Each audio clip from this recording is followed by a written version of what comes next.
Hello students, welcome to my channel Chemistry is Fun with Braj Patel. I am Jit Kumar Patel, PGT Chemistry. Today I am going to discuss about the structures, hybridization and many more things about coordinate compounds. So see here, today what I am going to discuss, it is valence bond theory.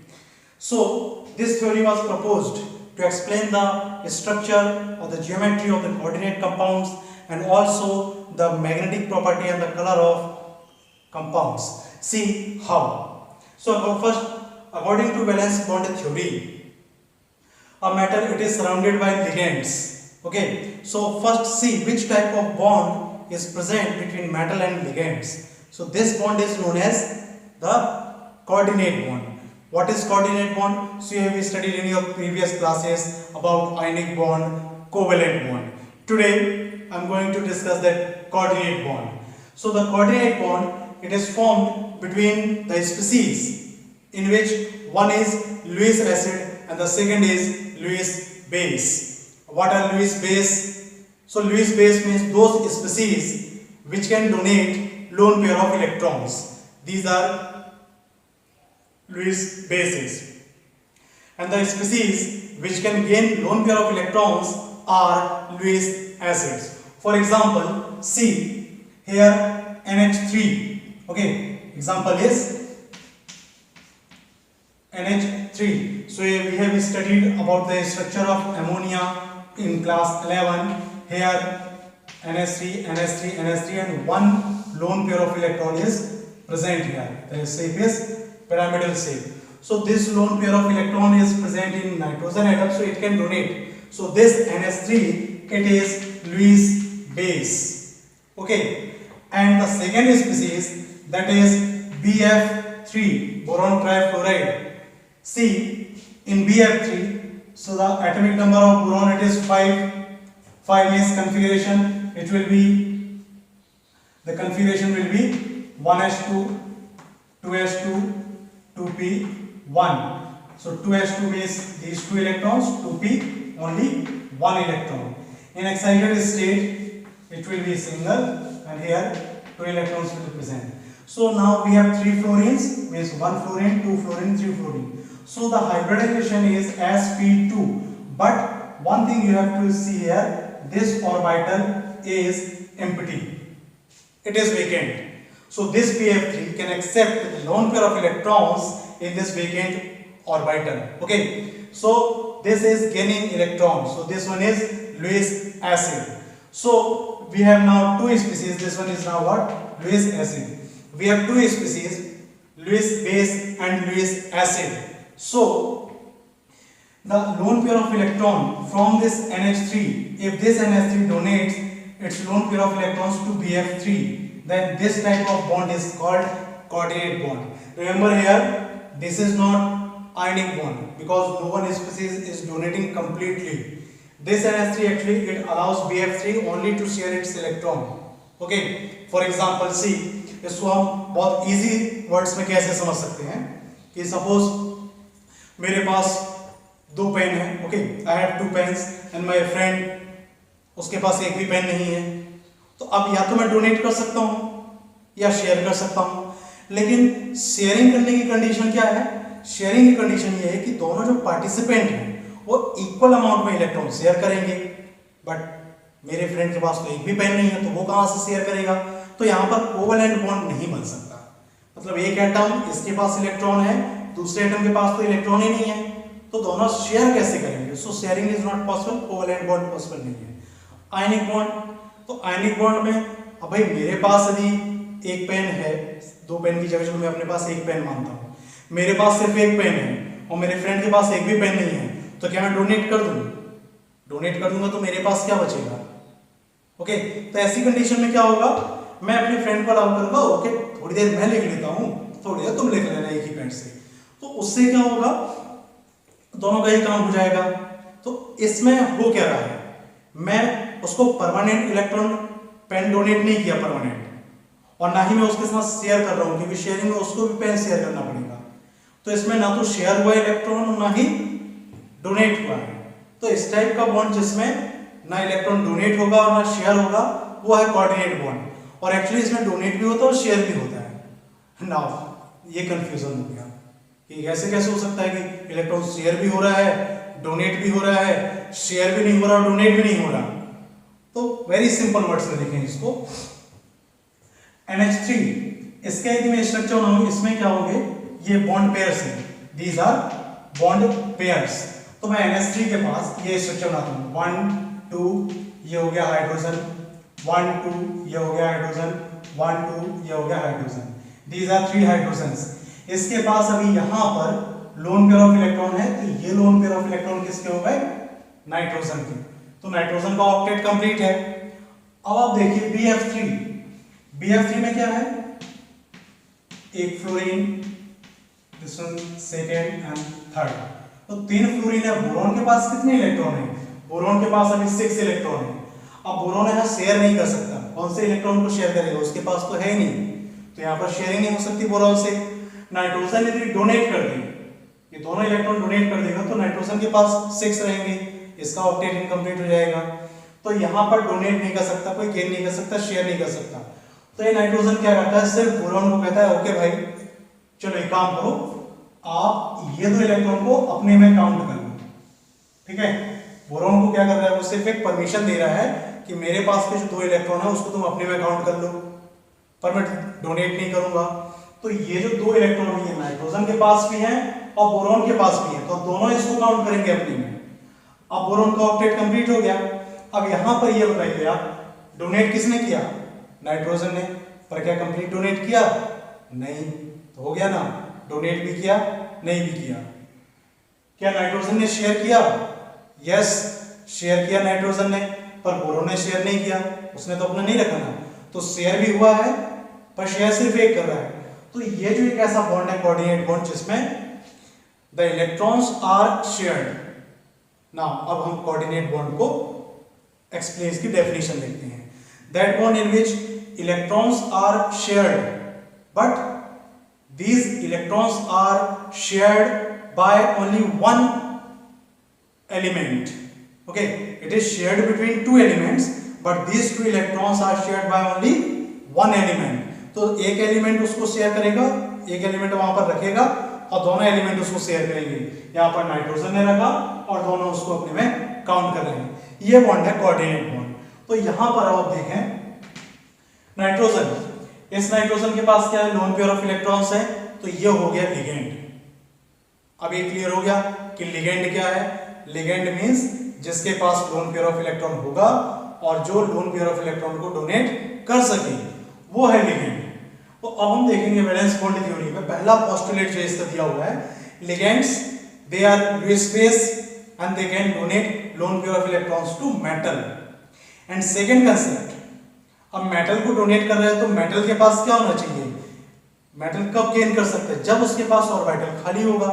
तो आप देखिए कि empty orbital किसके पास है, empty orbital ये 13 group element के पास है या फिर डी ब्लॉक एलिमेंट्स के पास है।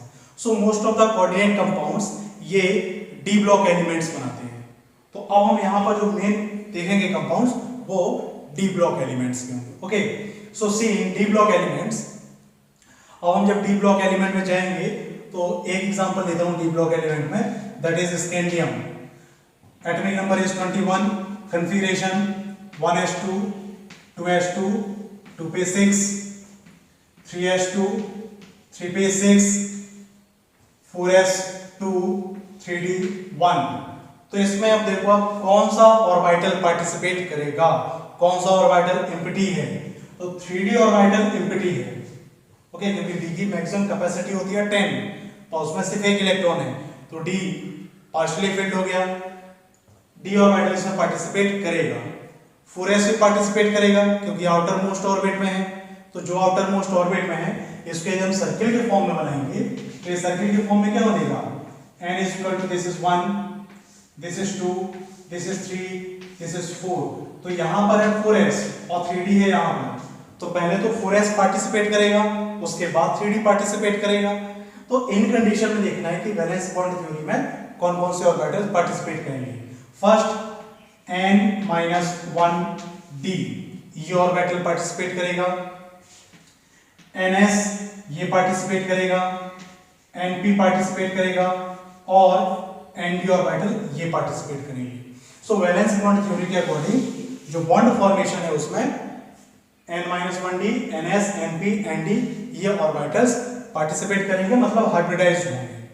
तो अब हम एग्जांपल्स के थ्रू देखेंगे कैसे लिगेंड्स डोनेट करेगा इलेक्ट्रॉन, कैसे गेन करेगा मेटल, और कौन कौन से ऑर्बिटल पार्टिसिपेट करेंगे, उसके बेस पर हम डिफरेंट प्रॉपर्टीज को डिटरमाइन करेंगे।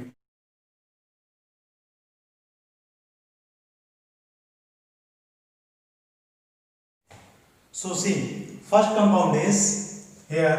We will take example. First compound is CO NH3 whole 6 3 plus. ये एक कोऑर्डिनेट कंपाउंड है। इस कोऑर्डिनेट कंपाउंड में हमको देखना है वैलेंस बॉन्ड थ्योरी के अकॉर्डिंग कैसे हम स्ट्रक्चर्स को डिटरमाइन करेंगे। तो इसके कुछ स्टेप्स हैं। फर्स्ट स्टेप, यहाँ पर आपको आइडेंटिफाई करना है सेंट्रल मेटल कौन सी है। सो सेंट्रल मेटल है यहाँ पर cobalt. Atomic number of cobalt it is 27। Configuration 1s2 2s2 2p6 3s2 3p6 3d 3d7 4s2। ये इसका कॉन्फ़िगरेशन। 4s पहले आएगा 3d बाद में, बट हम सिर्फ ऑर्बिट के सीक्वेंस में लिख रहे हैं, first orbit, second, third and fourth. So यहाँ पर आपको देखना है कि लास्ट में कौन कौन से ऑर्बिटल हैं, 3d एंड 4s। तो यहाँ पर हम स्ट्रक्चर बनाएंगे 3d का। 3d में 7 इलेक्ट्रॉन्स हैं। पहले तो इसमें जो 5 ऑर्बिटल्स हैं पहले आप उसको बना लीजिए। ओके, 1 2 3 4 5 ऑर्बिटल्स, 6 7 इलेक्ट्रॉन्स हो गया 3d में। और 4s में कितने इलेक्ट्रॉन्स हो गए, तो 4s में 2 इलेक्ट्रॉन्स। ये पहला स्टेप है कि हमको मेटल का कॉन्फ़िगरेशन लिखना है।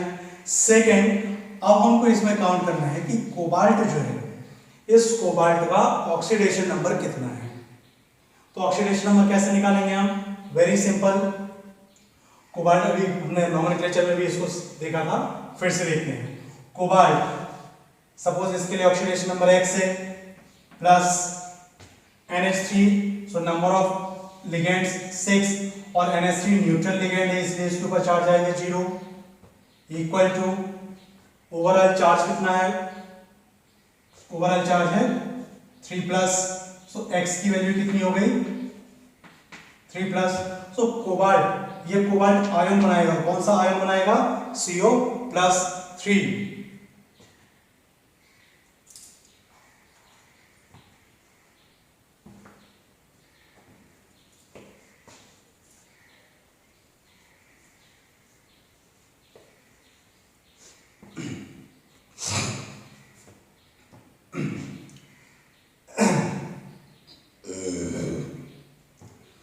सो CO प्लस 3, इसका मतलब इसमें से हमको 3 इलेक्ट्रॉन्स रिमूव करना है। पर ये 3 इलेक्ट्रॉन्स कौन से होंगे, तो हम आते हैं इसके स्ट्रक्चर में।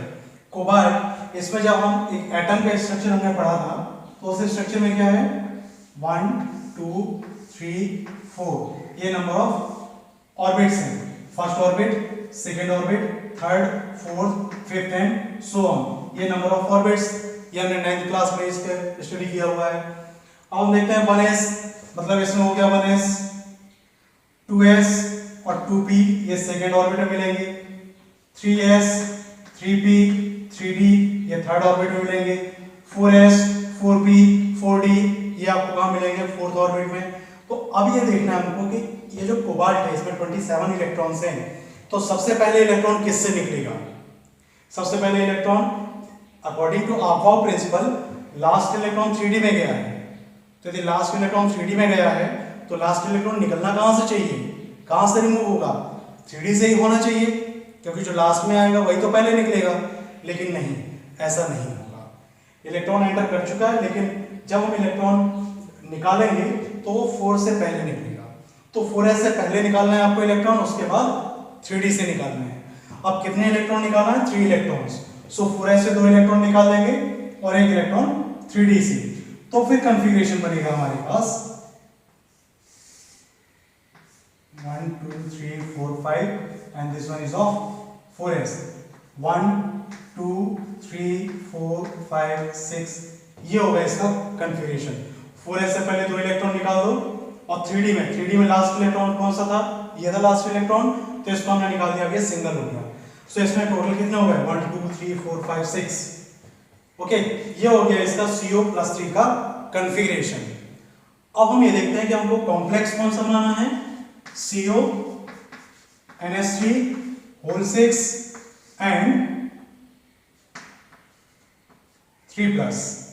तो इसमें अब आप ये चेक करो कि ये जो NH3 है, ये NH3 स्ट्रॉन्ग लिगेंड है या वीक लिगेंड है। सो NH3 है स्ट्रॉन्ग लिगेंड। कैसे, तो यहां पर आप एक लिस्ट बना लीजिएगा, स्ट्रॉन्ग लिगेंड, ये स्ट्रॉन्ग लिगेंड और वीक लिगेंड की इसकी डिटेल स्टडी हम नेक्स्ट वीडियो में करेंगे, जिसमें हम क्रिस्टल फील्ड थ्योरी देखेंगे। तो यहां पर strong ligand and week ligand, strong ligand है NH3 CN and H2, week ligand है Cl F फ्लोरीन ब्रोमीन, ये वीक लिगेंड है और इनके बारे में डिटेल स्टडी हम नेक्स्ट वीडियो में करेंगे। तो अभी ये हमको देखना है कि जो NH3 है, ये NH3 कैसा है, स्ट्रॉन्ग लिगेंड है या वीक लिगेंड। तो NH3 है स्ट्रॉन्ग लिगेंड। स्ट्रॉन्ग लिगेंड क्या करेगा कि अपना एक इन्फ्लुएंस दिखाएगा। इन्फ्लुएंस मतलब क्या, इसको सिंपल सा हम समझते हैं कि मान लो कि किसी पार्क में चेयर्स लगी हुई हैं, ओके, बेंचेस लगी हैं जिनमें एक बेंच में एक बंदा बैठा हुआ है, ठीक है, कैपेसिटी 2 की है पर एक बेंच में एक बंदा बैठा हुआ है। और वहां पर एक थर्ड पर्सन आता है, उस थर्ड पर्सन की बॉडी अच्छी है, पावरफुल है, दिखने में मसल है, मस्कुलर है, तो वो पावरफुल हो रहा है, मतलब वो स्ट्रॉन्ग हो रहा है। तो वो स्ट्रॉन्ग क्या करेगा, डोमिनेट करेगा। कैसे डोमिनेट, एक बंदे को उठाएगा उसकी सीट से, जाके दूसरी जगह बैठो, उस सीट को खाली करेगा और वहां खुद बैठ जाएगा। मतलब क्या हो रहा है कि जो सीट पार्शियली फिल थी, उस सीट को वो कंप्लीटली वेकेंट करवा देगा, क्योंकि उसका पावर ज्यादा है, वो स्ट्रॉन्ग है। तो वैसे ही स्ट्रॉन्ग लिगेंड का इन्फ्लुएंस है। ये स्ट्रॉन्ग लिगेंड क्या करते हैं कि जो हमारे पास पार्शियली फिल्ड ऑर्बिटल्स हैं, उस पार्शियली फिल्ड ऑर्बिटल्स में जो इलेक्ट्रॉन्स प्रेजेंट है उनको फोर्स करते हैं, उनके ऊपर डोमिनेट करते हैं और उनको उनकी पेयरिंग करा देते हैं, मतलब उनकी जगह को खाली कर देते हैं। तो अब देखिए इसमें होगा क्या, यहां पर हमारे पास 1 2 3 4 5 ये तो पहले से पेयर है, यहां पर ये एक इलेक्ट्रॉन पहले से है। इस वाले इलेक्ट्रॉन को वो क्या करेगा, फोर्स करेगा कि जाओ इधर जाके बैठो। ये इलेक्ट्रॉन यहां आ गया, इस इलेक्ट्रॉन ये तो पहले से है, इस इलेक्ट्रॉन को भी फोर्स करेगा कि तुम वहां जाके बैठ जाओ। ये फर्स्ट सेकंड थर्ड, ये जो 3 ऑर्बिटल्स है ये अब फिलअप हो जाएंगे। यहां पर ये दोनों ऑर्बिटल खाली हो गए, टोटली वेकेंट। s तो पहले से ही प्रेजेंट है, और जब 4s है तो 4s के साथ 4p भी होगा, 4d भी होगा। तो 4p को हम बना रहे हैं इस तरीके से, ये 4p वेकेंट है,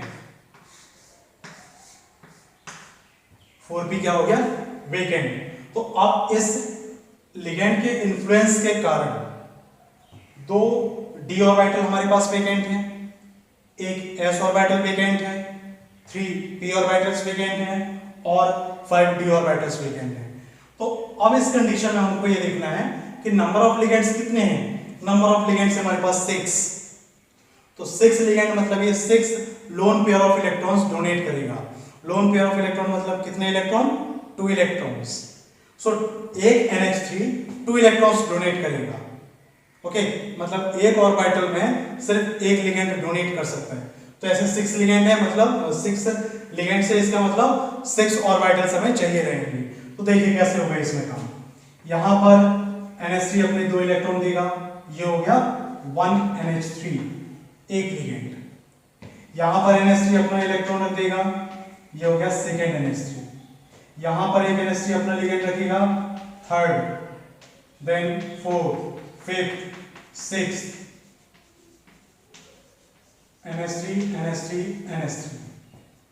ओके, सो ऑर्बिटल्स कौन से, ये 3D ऑर्बिटल है, ये ऑर्बिटल कौन सा है 3D। तो 3D में से कितने ऑर्बिटल यूज हो रहे हैं, ओनली 2 ऑर्बिटल्स, तो इसको हम लिखेंगे D2, 2 ऑर्बिटल्स यूज हुआ है। NS3 ये कौन सा ऑर्बिटल था 4s, तो हो गया 1s, और ये कौन सा ऑर्बिटल है p, तो ये हो गया p3। ठीक है, कितने ऑर्बिटल्स यूज हुए D2s 3p। तो इनमें जब इतना काम आप कर लेंगे, फिर इसके बाद इतना जो बीबीटी थ्योरी का कंसेप्ट है, वो बीबीटी थ्योरी में इतना आप जब आप काम कर लेंगे, फिर इसके बाद आप अलग अलग टर्म्स को डिफाइन कर सकते हैं। ये टर्म्स कौन कौन से हैं, first term is hybridization, second is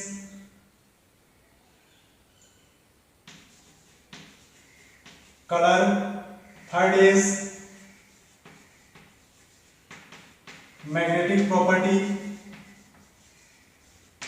fourth is spin, fifth is outer और इनर ऑर्बिटल कॉम्प्लेक्स। ओके, अब ये देखो इसमें कि कौन कौन से हम पॉइंट्स निकाल रहे हैं। And also one more,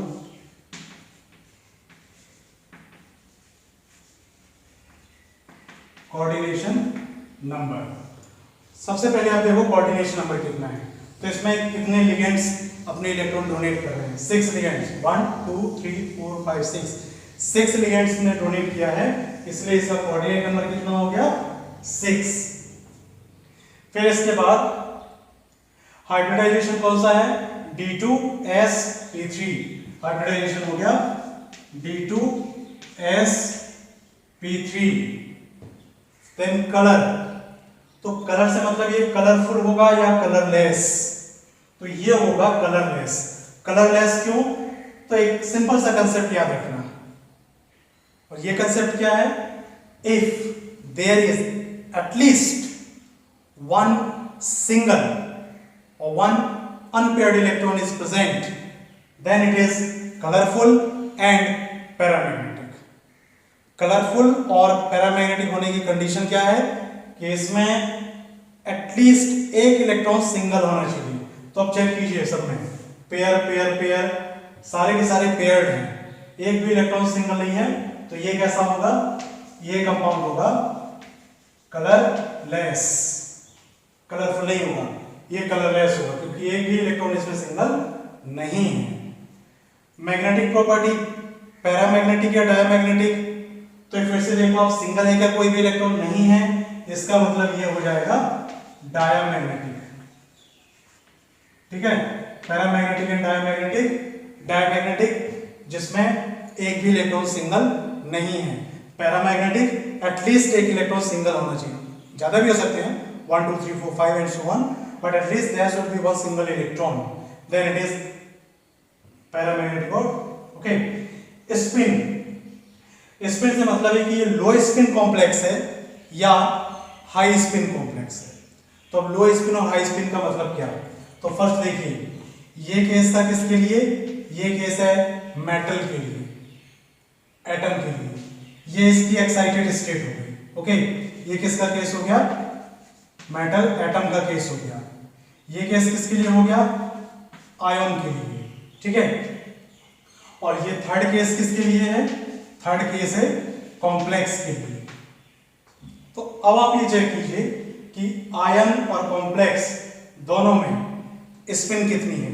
spin से मतलब देखो, स्पिन है क्या, हमने एस स्पिन क्वांटम नंबर पढ़ा हुआ है, क्लॉकवाइज के लिए +½ एंटी क्लॉकवाइज के लिए -½ तो फर्स्ट इसके लिए काउंट करते हैं, +½ -½ टोटल 0, +½ प्लस प्लस प्लस, तो इसका हो गया +2, ये इसकी स्पिन की वैल्यू हो गई आयन के लिए।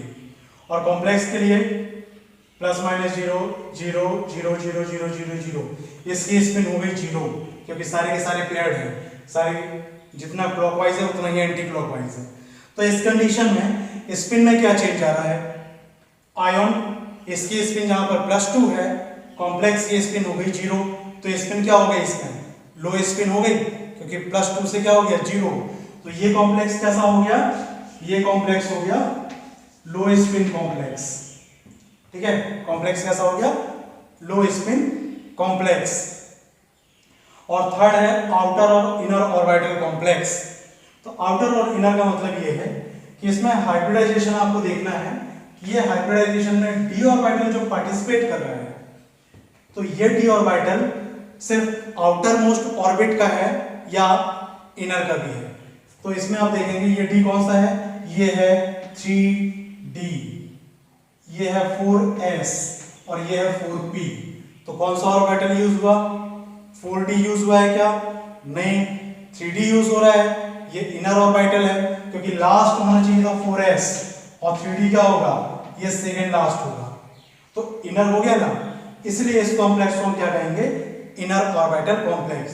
सो 3d orbital is participating, okay, n की मैक्सिमम वैल्यू है 4, तो 4d पार्टिसिपेट करना चाहिए था, लेकिन यहाँ पर 3d पार्टिसिपेट कर रहा है, इसलिए ऑर्बिटल कैसा हो गया, ये ऑर्बिटल हो गया इनर ऑर्बिटल कॉम्प्लेक्स। ठीक है, तो ये है हमारे पास वीबीटी थ्योरी का कंसेप्ट। तो एक बार मोटा मोटा इसको हम समझते हैं। वीबीटी थ्योरी में फर्स्ट में क्या करना है हमको, सबसे पहले मेटल, इसके लिए जो एटम है उसका इलेक्ट्रॉनिक कॉन्फ़िगरेशन लाएंगे ग्राउंड स्टेट में, फिर ऑक्सीडेशन नंबर निकालेंगे, उस आयन का कॉन्फ़िगरेशन लिखेंगे, फिर कॉम्प्लेक्स बनाएंगे। और जब ये 3 स्टेप आप कर लेंगे, एटम, आयन और कॉम्प्लेक्स, उसके बाद फिर आपको इनके आंसर्स देने हैं। ठीक है, तो ये केस हो गया कोबाल्ट के लिए। यहाँ पर याद क्या रखना है कि ये जो NH3 है, ये NH3 कैसा लिगेंड है, स्ट्रॉन्ग लिगेंड है।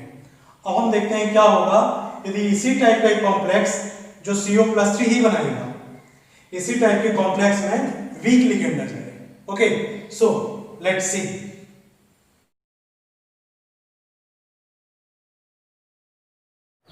सो आफ्टर स्ट्रॉन्ग लिगेंड, नाउ अब हम देखेंगे कॉम्प्लेक्स जिसमें वीक लिगेंड होगा। So that complex is COF6 3-। Here you see procedure same रखना है, और प्रोसीजर क्या है, first we will write metal cobalt atomic number 27 the configuration. So now the configuration will be, it will be now 3d7 4s2 4p0. Okay, this is the configuration, only the outermost configuration I am writing here, and since 3d orbital it also participates, तो हम 3d को भी लिखेंगे। इनका आप configuration बनाओगे तो 3d में 7 इलेक्ट्रॉन्स हैं, 2 4 5 6 एंड 7, तो ये 1 by 1 अब प्रिंसिपल के अकॉर्डिंग हम फिलअप करेंगे। आफ्टर दैट 4s, इसमें 2 इलेक्ट्रॉन, 4p टोटल वेकेंट रहेगा। तब इसमें आप देखो कि हमको क्या क्या आगे का स्टेप क्या होगा, तो स्टेप क्या है क्लियर रखना। फर्स्ट मेटल के लिए हमको लिखना है, सेकेंड हम यहाँ पर अब लिखेंगे आयन। तो आयन कौन सा बनेगा, CO2+ और CO3+। तो पहले हम कोबाल्ट में ऑक्सीडेशन नंबर कैलकुलेट करेंगे। So the oxidation number on cobalt it will be, here calculate करेंगे तो क्या मिलेगा कैलकुलेट करने पर 6 फ्लोरीन मतलब -6, डायरेक्ट अब हम कैलकुलेशन करते हैं। 6 फ्लोरीन मीन्स -6 और ओवरऑल चार्ज है -3, तो -6 हमारा लेफ्ट हैंड साइड आएगा, राइट हैंड साइड में -3, -6 एंड -3, इनको आप सॉल्व करोगे तो +3। सो कोबाल्ट इसके ऊपर ऑक्सीडेशन नंबर आएगा +3। ये आप अपनी क्लासिकल मेथड से सॉल्व भी कर सकते हैं।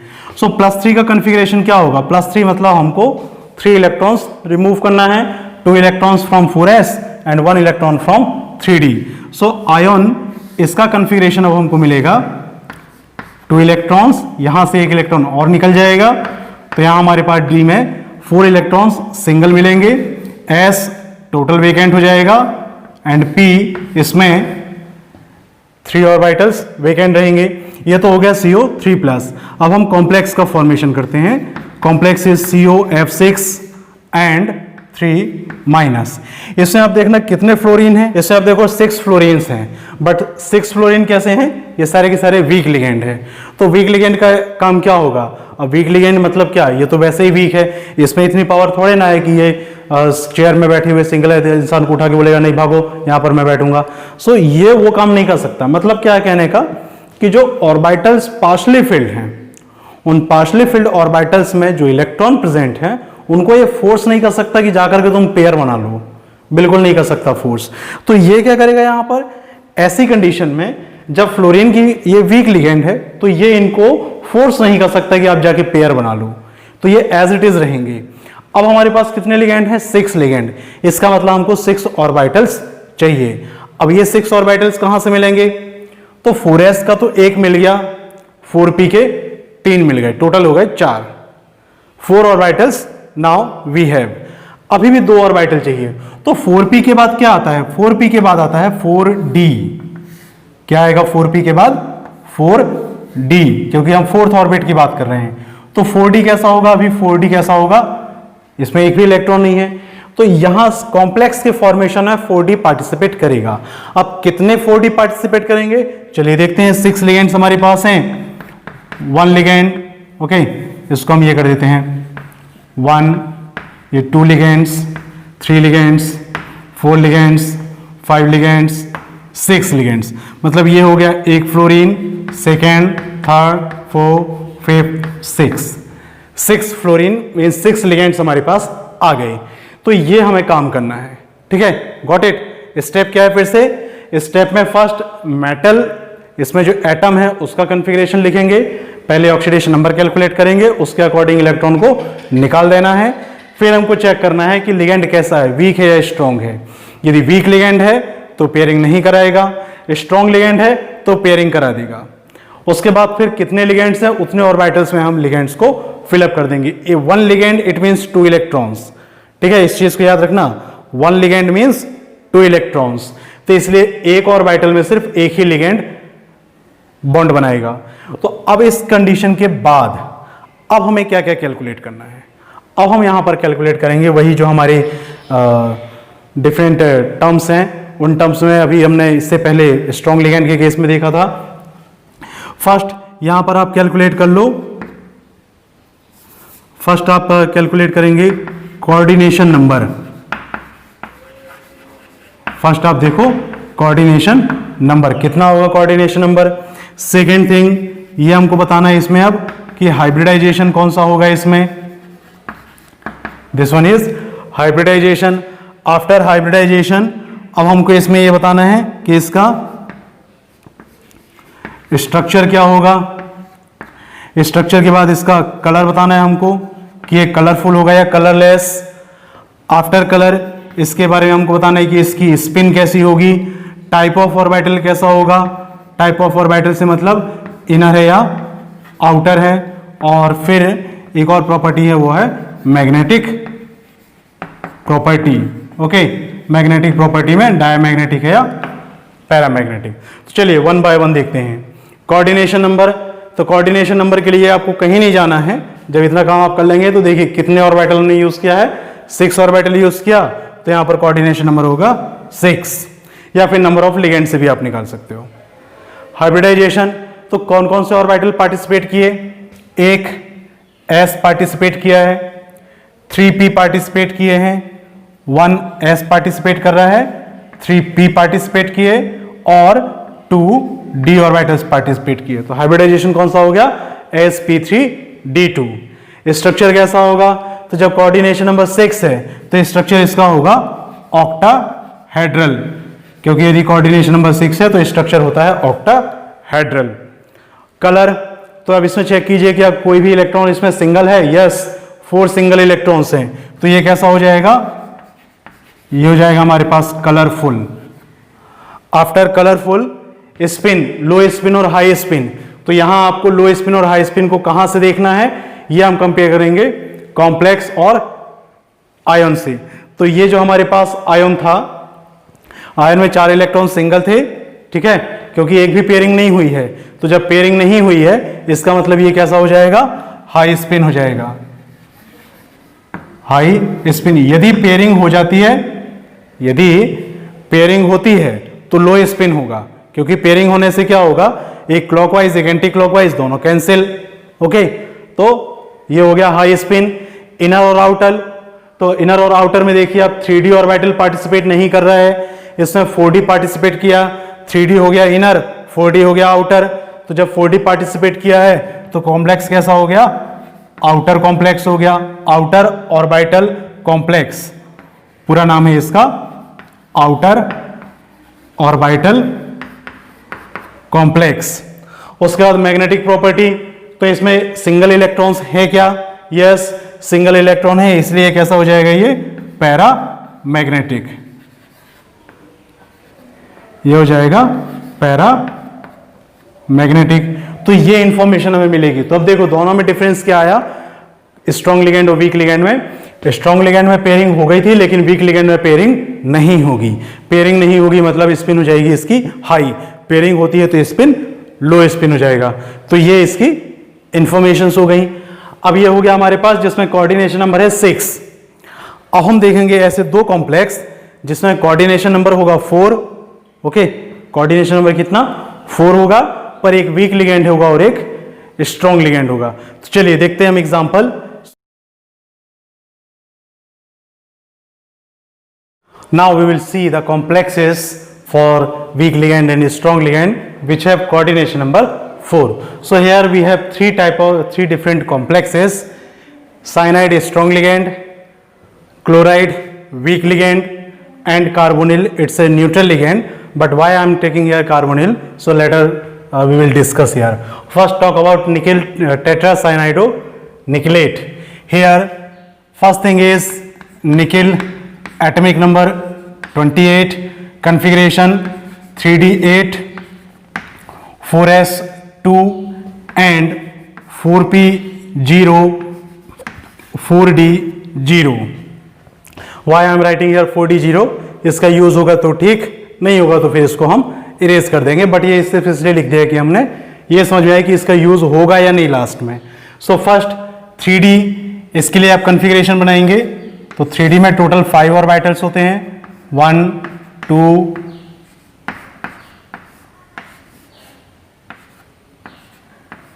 ये हो गया 3D8। 3D8 के बाद सेकेंड है 4S। In 4S there are 2 electrons. In 4P it's completely vacant. And talk about 4D, तो यदि इसकी रिक्वायरमेंट होगी तो इसको हम लिखेंगे। ये हो गया निकेल एटम के लिए। अब हम काउंट करेंगे निकेल में ऑक्सीडेशन नंबर कितना है। तो निकेल के ऑक्सीडेशन नंबर की बात करें, आप इस कंपाउंड में आएंगे तो कंपाउंड में क्या हो रहा है, ये जो कंपाउंड के ऊपर -2 है, मतलब ये क्या होगा, ये इक्वल के राइट साइड आएगा और बाकी अंदर जितनी वैल्यूज उसको हमको लेफ्ट साइड दिखना है। तो सी ओरल इसको सॉल्व करने की हम कोशिश करते हैं। निकेल X, 4 साइनाइड्स, एक साइनाइड में सिंगल माइनस है, सो 4 cyanides means -4, left hand side -4, right hand side -2, side change करोगे तो +2। सो निकेल के ऊपर ऑक्सीडेशन नंबर आएगा +2 और आप अपने क्लासिकल मेथड से इसको सॉल्व कर सकते हैं। सो निकेल +2, इसका मतलब 4s में से हमको इलेक्ट्रॉन को रिमूव कर देना है। तो 3D में 8 इलेक्ट्रॉन्स एज इट इज रहेंगे, 3D का कॉन्फ़िगरेशन एज इट इज रहेगा। सिर्फ हमें क्या करना है, 4s से इलेक्ट्रॉन को रिमूव कर देना है। और 4p, तो 4p तो एज इट इज ही रखेंगे ना इसको हमको। अब हम ये देखते हैं कि हमको कॉम्प्लेक्स कौन सा बनाना है। कॉम्प्लेक्स है टेट्रासाइनाइडोनिकेलेट, ये हमारे पास कॉम्प्लेक्स है। तो इस कॉम्प्लेक्स में देखिए 4 साइनाइड्स और साइनाइड स्ट्रॉन्ग लिगेंड है। तो स्ट्रॉन्ग लिगेंड का काम क्या है, ये स्ट्रॉन्ग लिगेंड इलेक्ट्रॉन्स को फोर्स करता है कि आप जाके जगह खाली करो, पेयर बनाओ। तो ये जो इलेक्ट्रॉन है यहाँ पर सिंगल, ये 2 इलेक्ट्रॉन सिंगल दिख रहे हैं ना, इसको हम क्या करेंगे, इसके साथ पेयर कर देंगे। तो यहां हमारे पास D का कॉन्फ़िगरेशन क्या मिल जाएगा, अब 3 पेयर्स ऑलरेडी इसमें है, 1 2 3, ये 3 पेयर्स ऑलरेडी D के पास थे। अभी क्या हो रहा है, एक इलेक्ट्रॉन इसके साथ पेयर बना रहा है, इसका मतलब 4th ऑर्बिटल ये भी पेयर बनाएगा, फिफ्थ ऑर्बिटल डी का वेकेंट हो जाएगा। उसके बाद एस के बाद पी, तो पी पूरा वेकेंट रहेगा। ठीक है, कितने लिगेंड्स हमारे पास? 4 लिगेंड्स। सो यहां पर आएगा 1 देन 2 3 ओके 4 नहीं, ओनली 4 लिगेंड्स भी है ना, ओके 4। सो ये हो गया हमारे पास कॉम्प्लेक्स। जब ये कॉम्प्लेक्स बन जाएगा तो इसका काम करने के बाद हमें ये इंफॉर्मेशंस निकालनी है। इंफॉर्मेशन कौन कौन सी हैं? तो ये इंफॉर्मेशंस हैं hybridization, coordination number, structure, colour, magnetic property, spin, complex outer होगा या इनर होगा। सो सी फर्स्ट आंसर देंगे हम किसके लिए? हाइब्रिडाइजेशन के लिए। तो हाइब्रिडाइजेशन कौन सा है इसमें? 1D पार्टिसिपेट किया तो ये हो गया D, 1S, S, 2P participate कर रहे P2। So the hybridization is DsP2। Okay, second coordination number, 4 ligands we have, so coordination number is 4. Then structure, since coordination number is 4, तो 4 coordination number के लिए 2 स्ट्रक्चर होते हैं, either tetrahedral और square planar. तो इसमें क्या होगा? इसमें हमको मिलेगा सिंस है DsP2, टेट्राहेड्रल मिलेगा sp3 में, DsP2 है तो ये स्ट्रक्चर होगा स्क्वायर प्लेनर। ओके, ये स्ट्रक्चर मिलेगा। फिर इसके बाद कलर, तो इसमें एक भी सिंगल इलेक्ट्रॉन नहीं है तो ये हो जाएगा कलरलेस। ठीक है, ये कंपाउंड कैसा है? कलरलेस। मैग्नेटिक प्रॉपर्टी, कोई भी इलेक्ट्रॉन सिंगल नहीं है इसीलिए ये हो जाएगा डायामैग्नेटिक। एटलीस्ट एक इलेक्ट्रॉन सिंगल होना चाहिए पैरामैग्नेटिज्म के लिए, बट सारे के सारे इलेक्ट्रॉन्स पेयर्ड हैं इसलिए ये डायमैग्नेटिक है। स्पिन, सारे के सारे इलेक्ट्रॉन्स पेयर्ड हैं। तो अब ये देखना स्ट्रॉन्ग लिगेंड है, स्ट्रॉन्ग लिगेंड ने पेयरिंग करा दिया, इसका मतलब ये हो गया लो स्पिन कॉम्प्लेक्स। क्योंकि यहां से कंपेयर करो, आयन में 2 इलेक्ट्रॉन सिंगल है, प्लस हाफ मतलब स्पिन की वैल्यू 1 आ रही है, बट यहां पर सारे के सारे स्पिन कैंसिल हो जाएंगे, plus half minus half and so on. तो इसके लिए लो स्पिन हो जाएगा। आउटर और इनर, तो ये देखना है हमको कि डी ऑर्बिटल तो पार्टिसिपेट किया, पर कौन सा डी? ये 3D ऑर्बिटल पार्टिसिपेट कर रहा है ना कि 4D। तो जब 3D पार्टिसिपेट करेगा तो ये कॉम्प्लेक्स बनेगा इनर ऑर्बिटल कॉम्प्लेक्स। ये कॉम्प्लेक्स कौन सा बनेगा? Inner orbital complex. तो ये टोटल हमारे पास 7 इंफॉर्मेशंस हैं। DsP2 का स्ट्रक्चर क्या होता है? जो स्क्वायर प्लेनर हम लिखे हैं, तो ये स्क्वायर प्लेनर मतलब सेंटर में होगा निकिल, ये हो गया निकिल, सेंटर में स्क्वायर के कॉर्नर्स पे हो जाएंगे cyanides like this, cyanide cyanide cyanide and cyanide. सारे के सारे निकिल के साथ बॉन्ड बनाएंगे। इस बॉन्ड को हम एरो के थ्रू शो करेंगे क्योंकि ये कोऑर्डिनेट बॉन्ड है। देन इसके स्क्वायर ब्रैकेट में लिखेंगे और चार्ज कितना आ रहा है टोटल? -2। तो ये है स्ट्रक्चर ऑफ दिस कॉम्प्लेक्स। सो ये इंफॉर्मेशन हो गई किसके लिए? टेट्रासाइनाइडो निकलेट सेकेंड के लिए।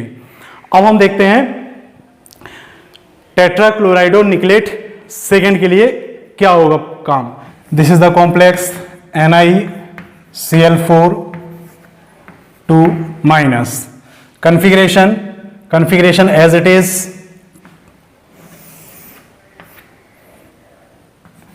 nickel 28 means 3D8 4S2 4P0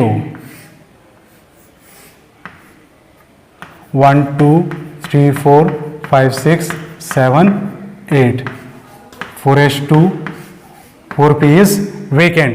ये हो गया एटम का ऑक्सीडेशन नंबर ऑन निकल इट इज +2 मींस आयन का कॉन्फ़िगरेशन। तो ये हो जाएगा आयन का configuration S vacant P vacant. अब इसके बाद हमें बनाना है कॉम्प्लेक्स। तो कॉम्प्लेक्स में आप देखेंगे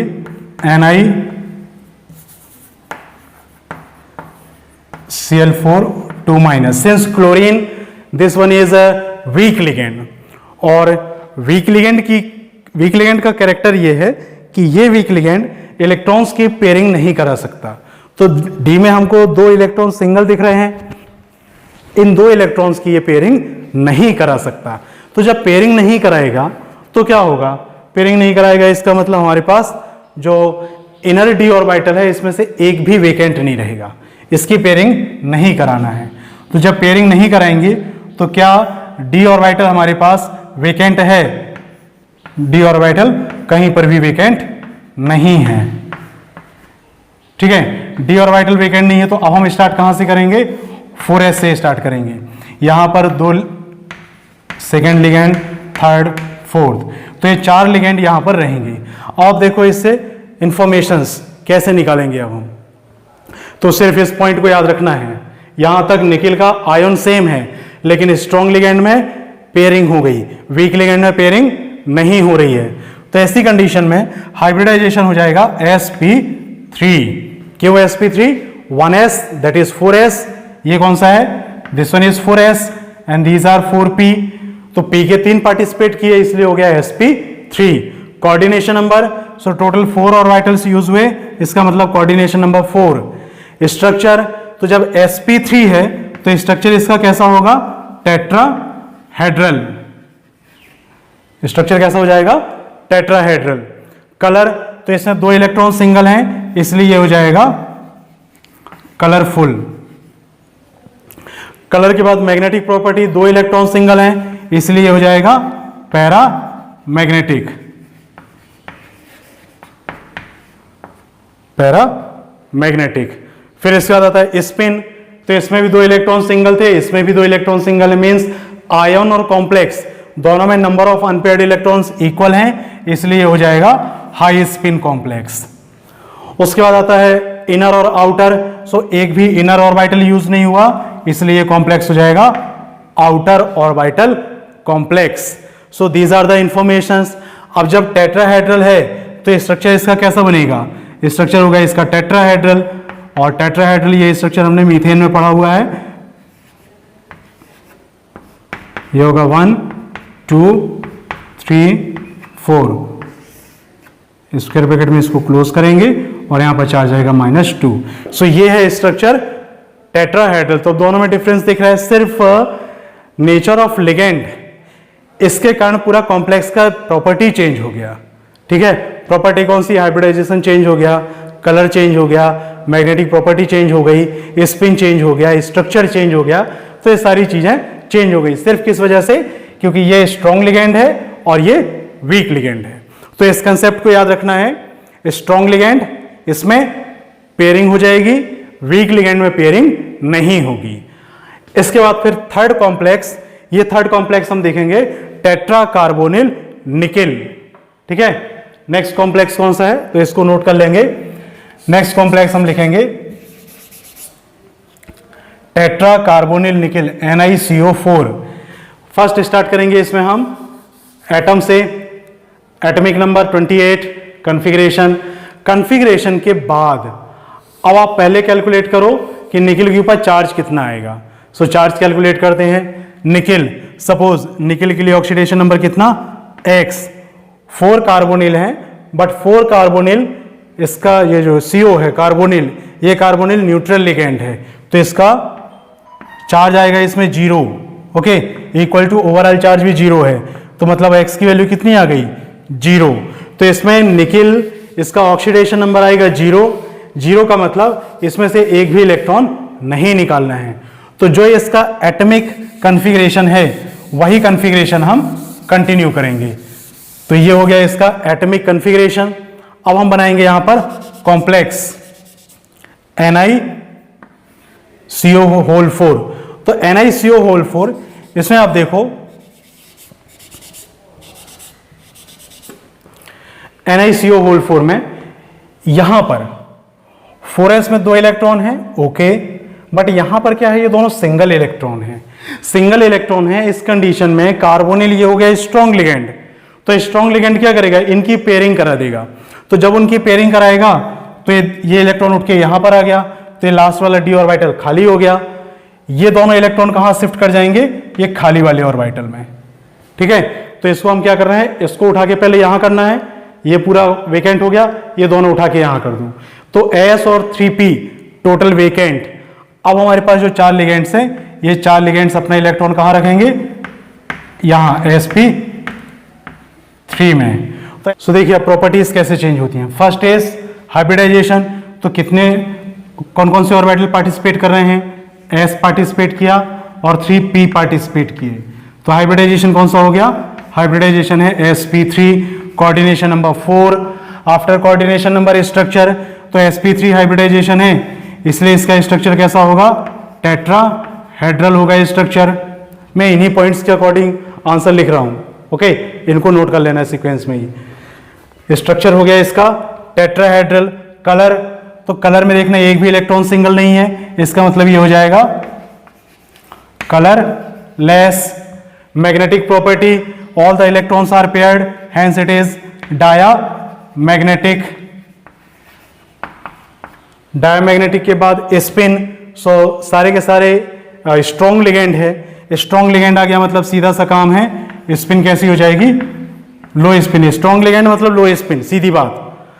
कॉम्प्लेक्स, इनर या आउटर, तो इनर डी ऑर्बिटल पार्टिसिपेट नहीं किया क्योंकि लिगेंड्स के जो लोन पेयर ऑफ इलेक्ट्रॉन्स है, वो लोन पेयर ऑफ इलेक्ट्रॉन्स हैं क्या 3D में, नहीं है, ये सारे के सारे इलेक्ट्रॉन्स निकल के हैं, इसके खुद के अपने हैं, तो इसलिए इनर कॉम्प्लेक्स नहीं है। ये कॉम्प्लेक्स कैसा होगा, ये कॉम्प्लेक्स होगा आउटर कॉम्प्लेक्स। सो ये इंफॉर्मेशन हो गई NiCO4 के लिए, ठीक है, इसमें कोई चार्ज नहीं है।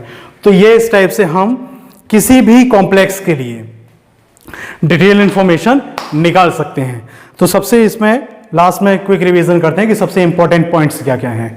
फर्स्ट इंपॉर्टेंट पॉइंट ये आपको चेक करना है कि जो सेंट्रल मेटल है उसका एटॉमिक नंबर कितना है। फिर सेंट्रल मेटल के एटॉमिक नंबर के बाद सेकेंड थिंग आएगा सेंट्रल मेटल का ऑक्सीडेशन नंबर क्या है, मतलब उसके ऊपर कितने प्लस चार्ज आएंगे, ठीक है, जितने प्लस चार्ज आ रहे हैं उतने हमको इलेक्ट्रॉन निकालना है। बट इलेक्ट्रॉन पहले किससे निकालेंगे आप, 4s से, उसके बाद 3d से। पहले 3d से नहीं निकालना, पहले निकालना है 4s से। और फिर लिगेंड्स को देखना है कि ये स्ट्रॉन्ग लिगेंड है या वीक लिगेंड है। यदि स्ट्रॉन्ग लिगेंड हुआ तो इलेक्ट्रॉन्स को पेयर करा दो, स्टार्टिंग से फिलअप करते चलना है, तो स्टार्टिंग से उनके पेयर बनाना स्टार्ट कर देना। और फिर यदि इनर खाली मिल जाए तो आप वहीं से लिगेंड को फिलअप करना स्टार्ट कर दो। और फिर जितने लिगेंड्स होंगे उतने ऑर्बिटल हमको यूज करना है, उसके बाद फिर इनके आंसर्स देने हैं। हाइब्रिडाइजेशन, तो जो ऑर्बिटल्स यूज करेंगे उसको हाइब्रिडाइजेशन में काउंट करना है। कोऑर्डिनेशन नंबर, सो जितने ऑर्बिटल्स आप यूज हो रहे हैं उनको नंबर काउंट कर लो टोटल, ये हो गया आपका कोऑर्डिनेशन नंबर। स्ट्रक्चर, तो 6 यदि है कोऑर्डिनेशन नंबर, स्ट्रक्चर ऑक्टाहेड्रल। और कोऑर्डिनेशन नंबर 4 है तो या तो टेट्राहेड्रल होगा या स्क्वायर प्लेनर, डिपेंड करेगा हाइब्रिडाइजेशन पर। sp3 यदि हाइब्रिडाइजेशन है तो टेट्राहेड्रल, dsp2 हाइब्रिडाइजेशन है तो स्क्वायर प्लेनर। फिर कलर, एटलीस्ट एक भी इलेक्ट्रॉन सिंगल मिल गया, इससे ज्यादा हो जाए कोई दिक्कत नहीं, पर एटलीस्ट एक इलेक्ट्रॉन सिंगल मिल गया तो कलरफुल होगा, अदरवाइज कलरलेस। मैग्नेटिक प्रॉपर्टी, एक भी इलेक्ट्रॉन सिंगल है पैरामैग्नेटिक, सारे के सारे इलेक्ट्रॉन्स पेयर्ड हैं डायमैग्नेटिक। स्पिन, तो स्पिन में काउंट करना है आपको कि कितने सिंगल इलेक्ट्रॉन्स हैं, मेटल आयन में कितने सिंगल इलेक्ट्रॉन्स थे और कॉम्प्लेक्स में कितने सिंगल इलेक्ट्रॉन बचे। यदि नंबर ऑफ सिंगल इलेक्ट्रॉन्स कम हो रहे हैं, ठीक है, कि आयन में हमारे पास 4 सिंगल इलेक्ट्रॉन्स थे और कॉम्प्लेक्स में सिर्फ 2 ही बचे, इसका मतलब लो स्पिन, कम हो गया क्योंकि, तो लो स्पिन। यदि नंबर ऑफ इलेक्ट्रॉन्स में कोई चेंजेस नहीं आ रहे हैं अनपेयर्ड इलेक्ट्रॉन्स में तो हाई स्पिन। और आउटर और इनर, तो यदि 3d ऑर्बिटल यूज हुआ तो वो इनर कॉम्प्लेक्स है, 3d ऑर्बिटल यूज नहीं हो रहा है, 4d ऑर्बिटल यूज हो रहा है तो आउटर हो जाएगा। तो 3d यूज हो गया इनर, 3d यूज नहीं हुआ आउटर। तो ये हो गया हमारे पास वैलेंस बॉन्ड थ्योरी। अब इस वैलेंस बॉन्ड थ्योरी के बाद मैं आपको होमवर्क दे रहा हूं, उसमें जो कॉम्प्लेक्सेस हैं उनके लिए आप इन डिटेल इंफॉर्मेशंस को लिखेंगे। फर्स्ट कॉम्प्लेक्स है FeCN6 4- और सेकेंड है FeCN6 3-। ये दो कॉम्प्लेक्स हैं, इनके लिए आपको ये सारी इंफॉर्मेशंस निकालना है. Okay, that's all for today's discussion. In next video we will see the CFT theory. Thank you very much. If you like this lecture, please like and subscribe. Thank you.